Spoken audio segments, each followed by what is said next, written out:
nagpipaint ka, meron siyang Tony Bennett, meron siyang Paul McCartney. Wow. So, kinokollect niya sa buong mundo yung mga singer o saxophone player na nagpipaint. Basta musician na nagpipaint siya. So, yun ang isa sa mga collectors ko kumuha sa akin. Buhay pa ngayon ang hapon na yun? Hanggang ngayon, Nasaan? sa Japan. Okay naman. At the same time, it's a very good, it is connected to singing kasi may harmony ang music, may harmony of colors ang painting. Merong sharp yan, mayroong flat, meron yan. Artist na ito. So, yung pinipaint ko nga by the way is impressionism ako.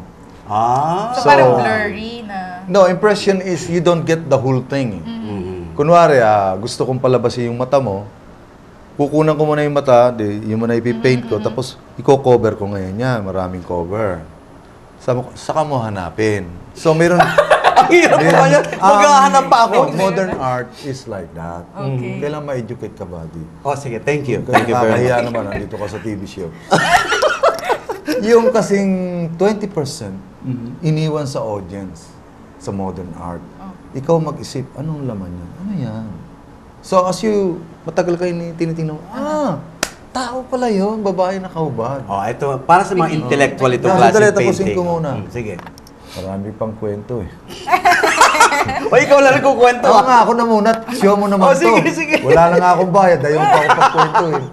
Anyway, yung realistic, okay yan. Dahil right away nakikita mo na Yes. kagad. Mangga talaga yan. Masanas ko na sana. Ang impressionism, yung mga abstract, tinatago nila yung, kaya mas mahirap gawin. Hindi magagawa ng camera. Alam na tatay mo yan. Hindi, ang camera, pwede mong kunan ng masanas, magaling kang photographer, nandun na. Pero yung mga abstract, yung impression, You have to look beyond. surrealism, beyond. Mag-iisip ka talaga. Tulad ng Malalim. Tulad yung ginawa ko ngayon na nandun sa GSIS. Wow. Yung justice deny, justice delay. So yung picture, Anong picture? Sige, describe. kamay na gano'n, mayroong hammer, may ulo rito, nabutas yung ulo, may ibon na maliit doon. Na, Symbolism ng ano. nagmamakaawa, you know, na justice delay, justice deny.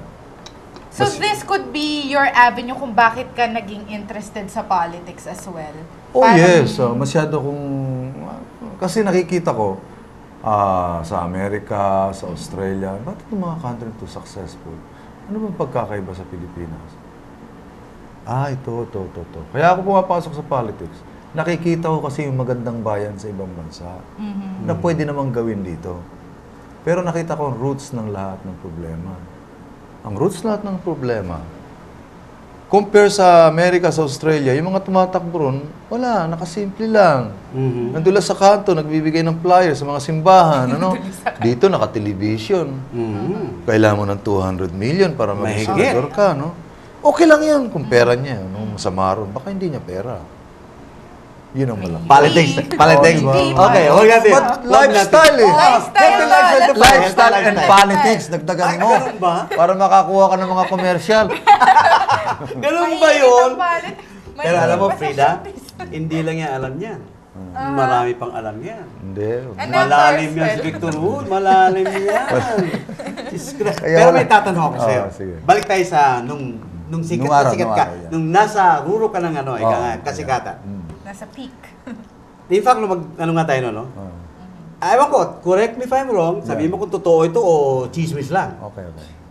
Ikaw, kung mag-ensayo bago sa show, ang ginagawa mong warm-up daw is nagtatumbling-tumbling hanggang sa pawisan ka. At Sorry. after that, ready ka na sa pagana. Is that true or not? Yeah, oo. Kita mo. As in, literal na. Oo, nagtatumbling talaga yan. Exercise. Exercise bago mag-perform. Nagra-rock and roll ako nung araw. Oo, ganyan Pero yan. ang dating mo, Victor, is parang shy type na guy, pero on stage, macho shy type. Mayroon, Parang- it depend of the place. Tulad sa Olongapo, nung panahon ng Vietnam War. Talagang rowdy yun. Talagang makita mo yung itim at saka puti, Okay. nag-aaway sa harapan mo. So kaya Habang kumakanta kakanta ka ka? ng kanta ka ng mga rock and roll, mga Wilson Pickett, mga I'm gonna wait till the midnight hour. Di ba, gano'n? Oh, yeah, oo. Tapos biglang kan, oh, it's crying time. Sabi ng mga suntukan na yung black. Kumakanta ka, nagsusuntukan na. Ayaw nila ng country. So kailangan, pag hirap. kumanta ka ng Balance soul, sila. alam mo yun, di ba? Totoo yan. ang Nagulonggo hirap. po ko eh. Hindi, hindi sa Olongo po. Sa Subic ako, tsaka sa Lagi Clark. ko, doon ka nag-hostess, ano? Hindi, pare. Sa Japan Sa ako Japan. nag-hostess. Kasi naging Japayuke ako.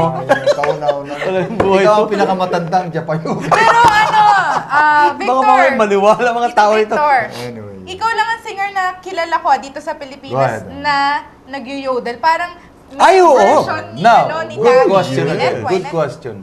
Noong 1969, nag-recording ako. Sabi ni Vic De Rosario, Ayan, pare, ayan na.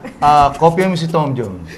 Tom Jones ako, Okay. ha? So, Kinanta uso ko. nun yung kopyahan. nirecord Okay. ko. Tom Jones. Walang bumili. Hindi nabenta. Sabi, susunod. That was what year? Yan, 69. I remember. Keep on running. Ngayon na ba mga ganun? Wala Tapos rin. sumunod naman yung siguro Engelbert ang kopya mo.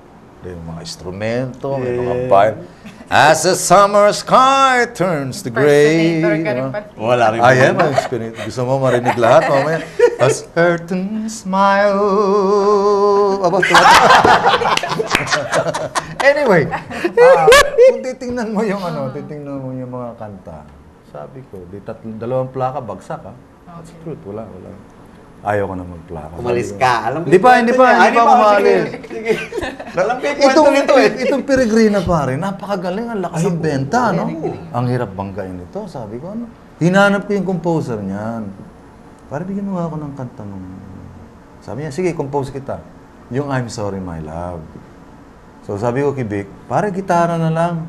Gitara na lang, bass, at saka huwag na natin lagyan mga violin. Kasi di naman yung Peregrina. Gitara lang. Oo, lakas simple lang Hindi, Peregrina. You know, kay Buddy Castillo, walang nabebenta. Anyway. Anyway. So, nung nakita ko yun, I compose my voice, darling. Okay. Counting Ray Charles. Kilala mo ba si Ray Charles? Hindi. Hindi. Kakanta kita ng Ray Charles. Ay, hindi si Stevie Wonder pala. Ray Charles, ano ba yun? Pianista. Oh, it's crying time again. Di ba? Yeah. That's Ray Charles. Lalagyan ko ng kaunti niyan. So, Counting platters. Counting platters. Counting Tom Jones. So, yung mababa ako, Tom Jones. Ano? Yung medyo mataas ng kaunti, Engelbert. Minix-mix ko yun. Yun ang Victor Wood. Equals Victor Wood. Yun ang lumabas pa. So, it's really a work. Hard work. You know, my talaga. dad used to impersonate Hard work. you. Ay, hindi. Ina-impersonate ka pa rin ngayon eh. Yeah. Ng dad ko.